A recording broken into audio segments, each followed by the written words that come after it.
15 бар аяк, 15 бар аяк киеме, 15 сырау тулы караш. Оларны кошыктан тотып ашатырга, төсләрне, дөньяны танып белергә өйрәтү. Әлеге 2-3 яшьлек сабыйлар өчен көндез балалар бакчасында тәрбиячеләре Алевтина Захарова әтине дә, әнине дә алыштыра.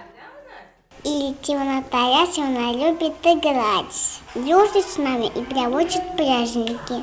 Алевтина очень красивые, заботливые.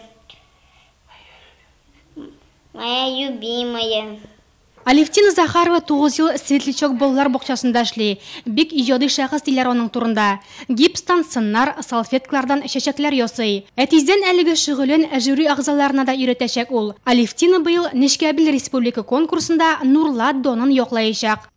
Когда меня выбрали на конкурс Нечкәбил, Нечкәбил конкурсында катнашырга тәкъдим ясагач, бик гаҗәпләндем, шулай да шатланып ризалаштым. Күптән түгел Алексеевский районына сойлап алу турына бардык. Жюри составында 12 кеше иде. Алар арасында депутатлар да, психологлар да бар. Азрак куркытты, ләкин мин моны уңышлы башкарып чыктым.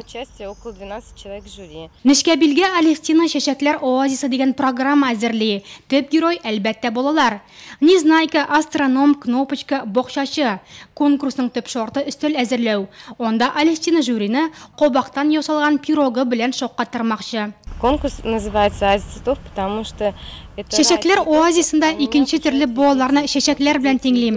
Чөнки мине гел балалар уратып алган. Өйдә дә, эштә дә. Сценарийын үзем яздым. Нечкәбилдә минем барлык гаиләм, абый-апаларым, туганнарым, балаларым һәм ирем катнаша. Әлеге конкурс гаиләдәге дустанә мөнәсәбәтләргә нигезләнә. Җәйге юлда булса да Алевтинаның юл итәргә вакыты юк. Августта беренче репетицияләр башлана.